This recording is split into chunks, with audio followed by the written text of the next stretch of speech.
Hello everybody and welcome back to the Underground. I hope you're ready for a boss fight. I might be. Well, look at that body made of bodies. This is Leviathan, and he is very vulnerable to the Holy Lances, which is basically our Dagger Storm. Use these chains, try not to fall, and try not to get hit because he hits like a truck. Then he launches those things which can drop hearts, which will fuel your attacks. And did he drop a rosary? Well, that made things easier. You can't count on a rosary dropping, so, well, my basic strategy is sound, otherwise I'd be dead anyway. Yeah, basically anything that can drop items from being destroyed, it can theoretically drop a rosary, though the chances are very, very small. I just happened to get it on camera, and that has never actually happened on this boss fight before. Well, thanks to that, I don't have to break out the death reel music. I was so waiting to have to do that, though.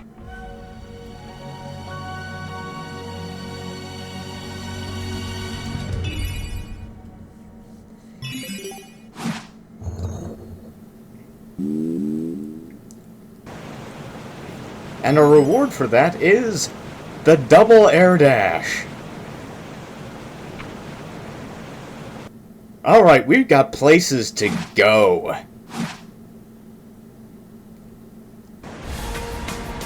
But first we need to actually leave the Garden of the Dead. We need to leave the Garden of the Dead. And not die.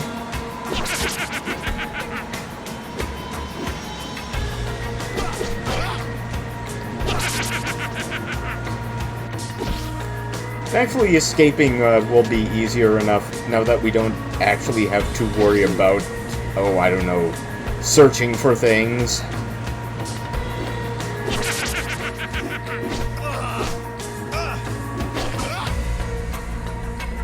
Plus, there's a save point right here, and if we should take a beating, like I very obviously have. The game isn't always nice, it is a Castlevania game. But sometimes it can be generous enough.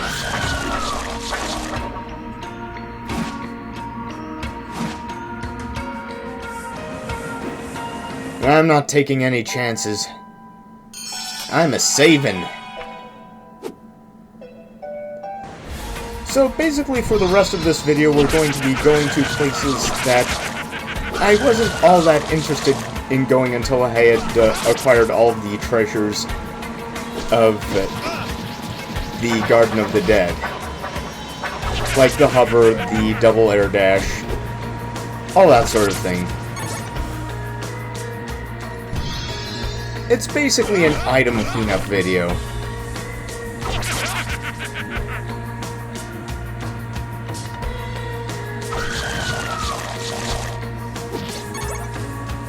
The thing about backtracking when you're this far into Lecarde Chronicles 2 is the fact that you can... There are some places outside of the Castle of Eternal Night that you can't really access until you get some of the things that are inside the castle, so it's not like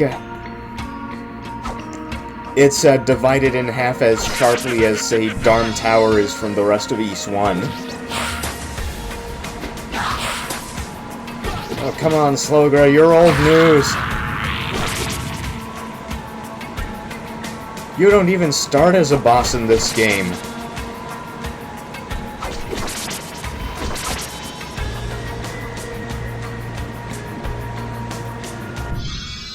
Okay, we out.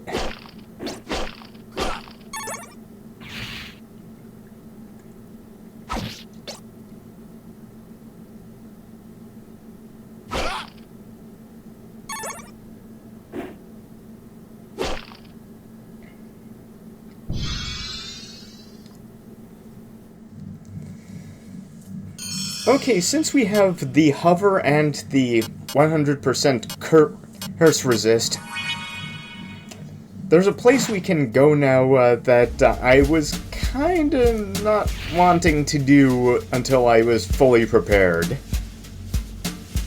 Wait a minute, I don't want to go that way.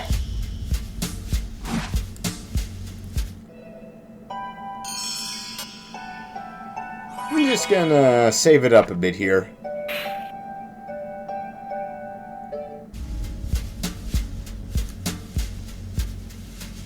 And switch back to my Von Wildheim buffs.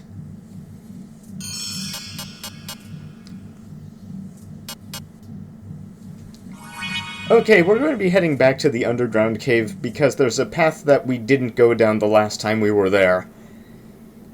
And now that I have all of the gear and stuff that I want to, we're just gonna do a little bit of exploring. And by a little, I mean we're going to an entirely new area of the castle.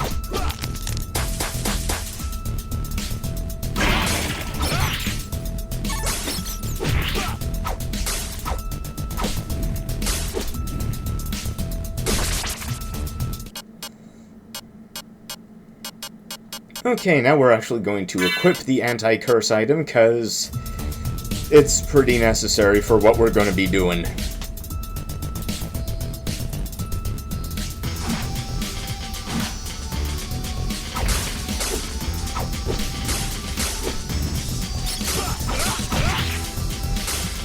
Basically, the three items that are needed for what I'm planning to do right here are the prayer collar, the hover, and the Neptune helmet.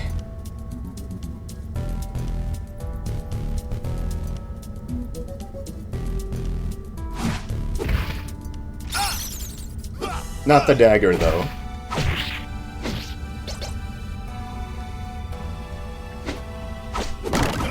I'm trying to think of a Castlevania game where the dagger has actually been a viable sub-weapon choice, and I'm coming up short.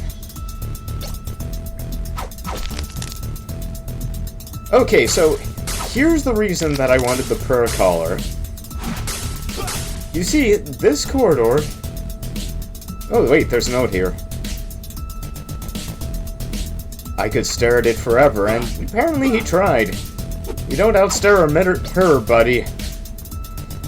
Okay, we're coming up on why I wanted the prayer collar. Because, you see, all of these blood skeletons, they all have a chance to inflict curse on a hit, and the only way you're really going to get through there is if you have 100% curse resistance.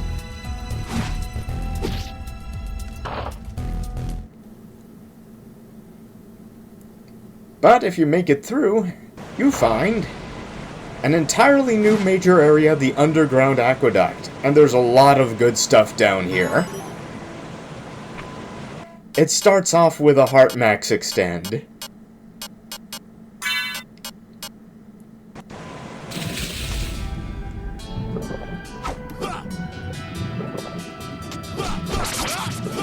Oh, water levels in Castlevania, why do you always have such good music? And why do you always have such terrible platforming most of the time?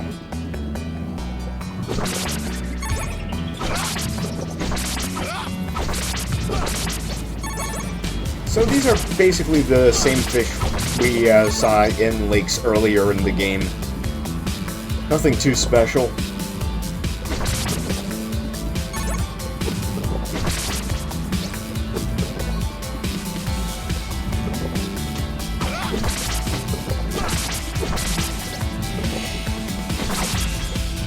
And these are the same enemies that hit like trucks that we saw near the portal, in that water area near the portal to Albore.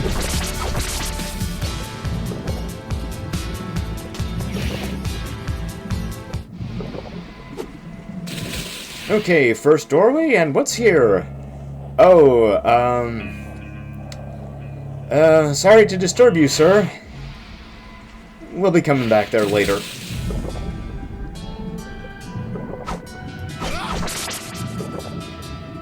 Can't get up there yet.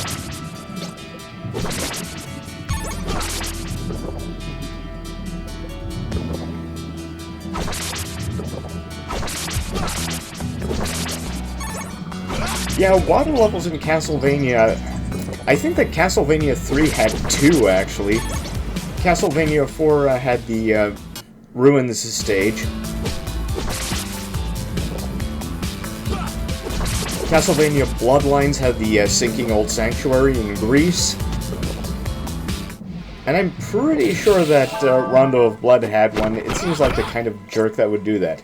So what I got was the Mask of the Moon. And that will actually highlight breakable walls for you.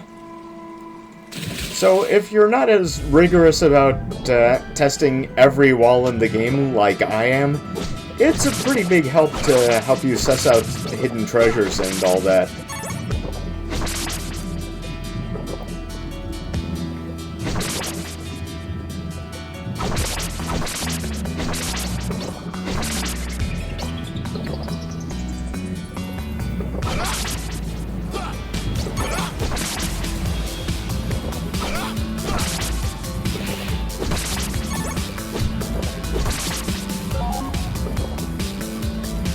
Yeah, I was running down all the water levels in the classic Castlevania games, and it just came to me that there weren't actually any classic Castlevania games as we think of them, you know, like level-based ones with Block 101 or whatever. There weren't any of those basically between Castlevania Bloodlines and Castlevania The Adventure Rebirth. Well, actually, there was one. It was Castlevania Legends. But nobody played that one. Because everyone was playing Symphony of the Night at that point.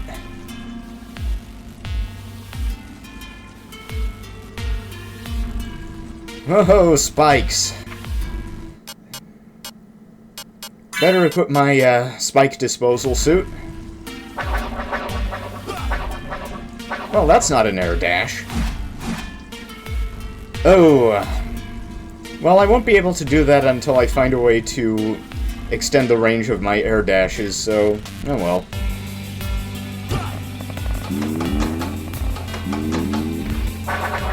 No, I didn't do it right. Basically, you need to hit that switch...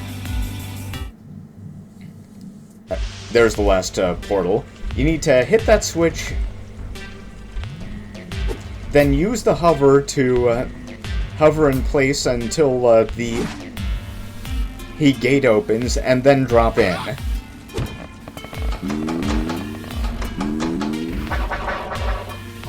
My problem seems to be hitting the jump button.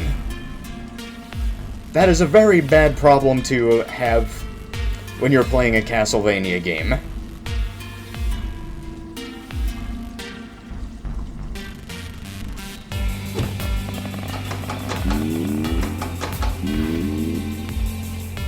And the reward is the Heavenly Plate, which is the strongest armor in the game that you can find normally.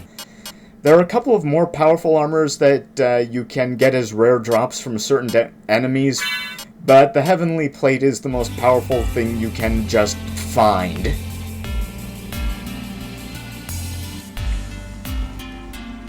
Now that that's done, there's still a little more exploring we can do.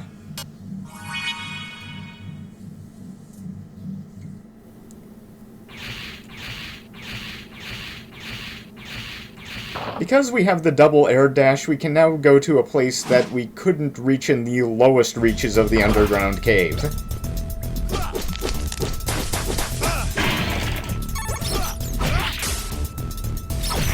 Which also has an extremely nice reward.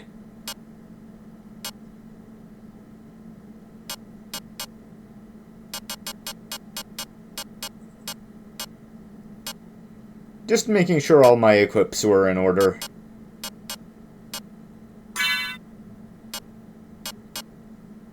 Since I don't really need any other special helmet right now, I'm just going to equip the Retain Mask. Yes! Eat that, platforming!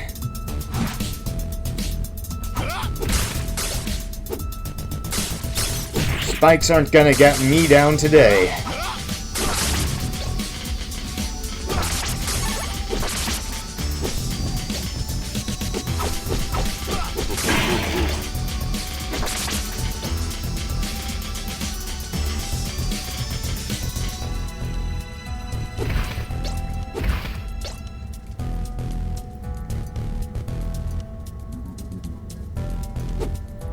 Not even triple jump is enough sometimes.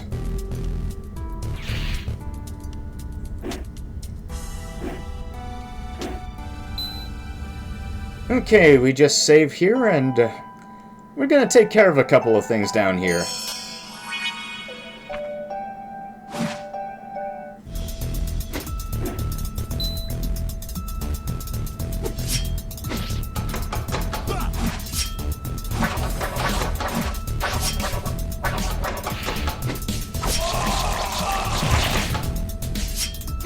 Goodbye, low-level enemies.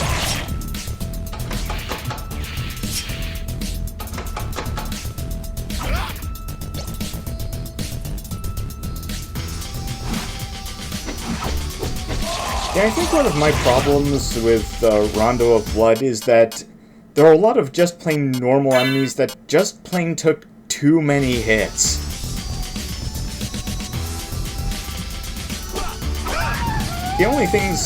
The only normal enemies that should really take a lot of hits in a classic Castlevania game are axe armors and bone pillars. Unless you're a boss, I don't want to hear about durability most of the time. Okay, that didn't work, but I do have the reach to do this. It just might take a couple of tries. Thankfully, I'm immune to fire. Okay, it is a 5,000 gold gem and the last Von Wildheim power-up. The fifth Von Wildheim power-up gives us a shield that withstands a certain number of hits. It doesn't matter how powerful they are, it always withstands X amount of hits. And I keep forgetting exactly how many it withstands, even though that is probably some extremely important information. Well, when it inevitably gets exhausted, I guess we'll be able to see, you know?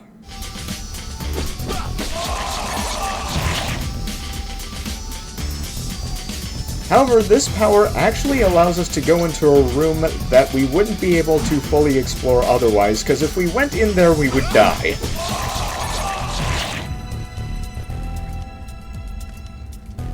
And it's this room right here.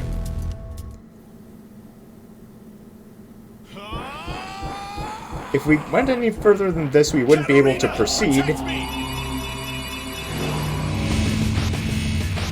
because once you enter this boss fight, you cannot leave without killing the boss or dying. Anyway, that takes care of Pinwheel.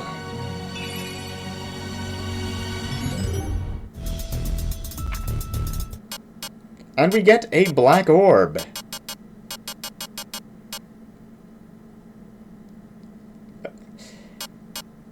Many of them can be collected.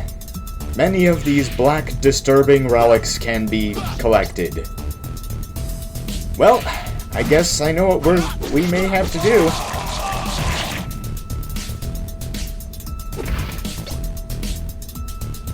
Anyway, the shield can't really be used freely because it costs 90 hearts to use.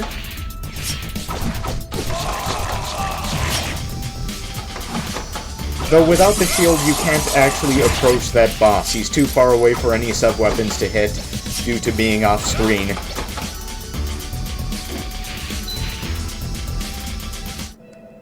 But we're just gonna save up and get out of here.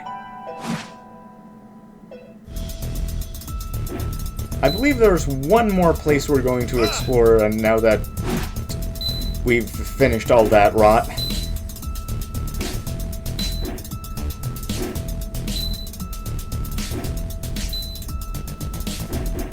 You know, once I figure out how to jump.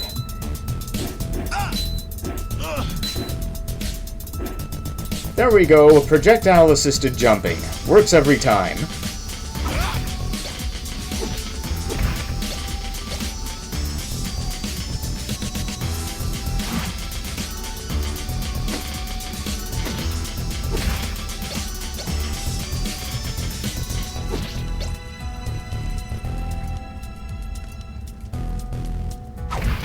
It's a pretty simple matter to get out of here. Assuming the bats don't mess with me, of course. Well, not too much anyway. Well, guess what they done?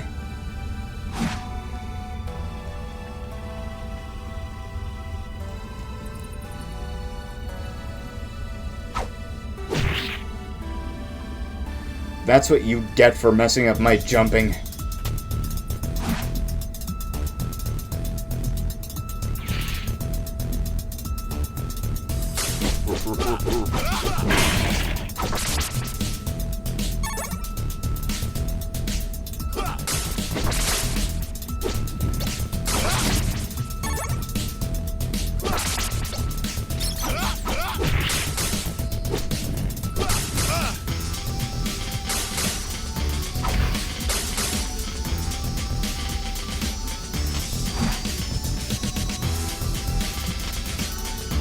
Okay, just a little more of that.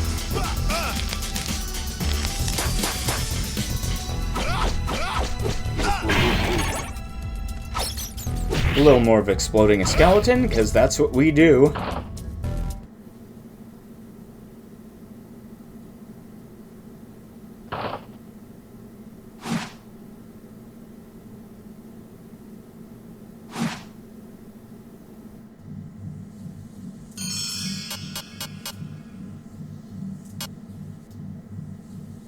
And it's time to head back to Albury, because we actually have the heart capacity to buy up that 100 heart thingamajig.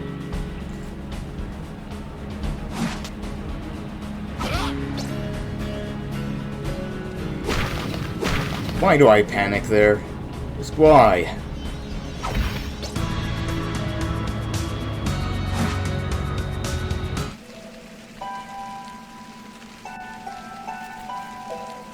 Oh, all we need to do now is just save it up.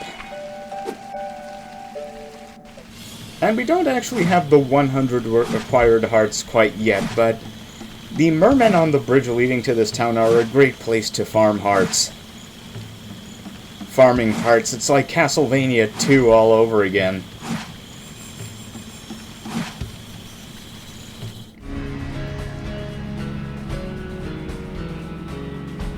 Well, hopefully it'll still be night when we return to town. I left in the grind because it honestly does not take very long.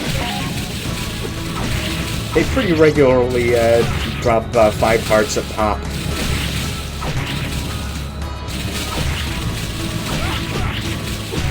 And see, we're there already.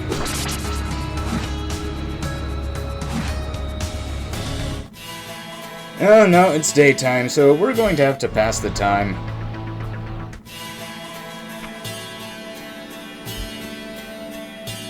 We're going to be walking around a little bit until we get our nighttime back.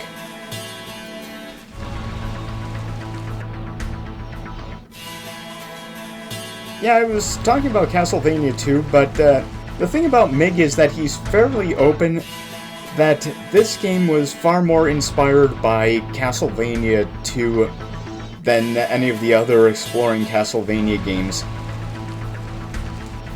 I guess that the real difference here is that Lecarde Chronicles 2 had the benefit of looking at how not only how other explorable Castlevania games succeeded, but also how they did not. The thing about Castlevania 2 is that it relied on far more extensive grinding than this one did. Well, this one does. Because there are some items that are absolutely required in order to get through the game, and that includes pretty much all of the whip power-ups. And you have to have the most powerful buy a bullwhip before the shady merchant upgrades it to the flame whip. So you're looking at spending a lot of time grinding hearts, even if you're planning to do the game quickly.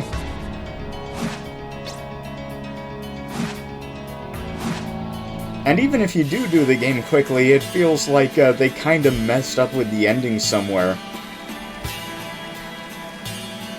Because if you do it the fastest, you get the text that you did a good job, but you see a hand raise up, and it feels like they actually mismatched the texts with the various endings in Simon's Quest.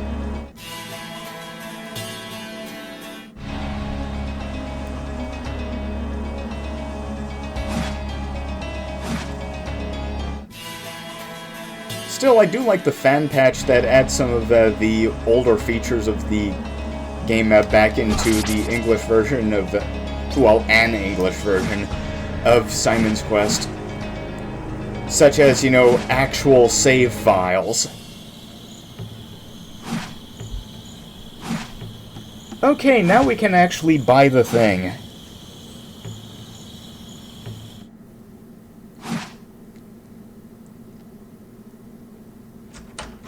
Look, I'm not gonna question the wisdom of doing a seance in the Castlevania universe, I just want the item.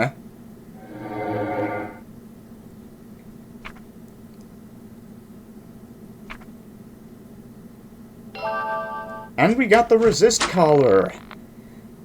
That gives us 100% resistance to disabled, which means we can use sub-weapons whenever we want.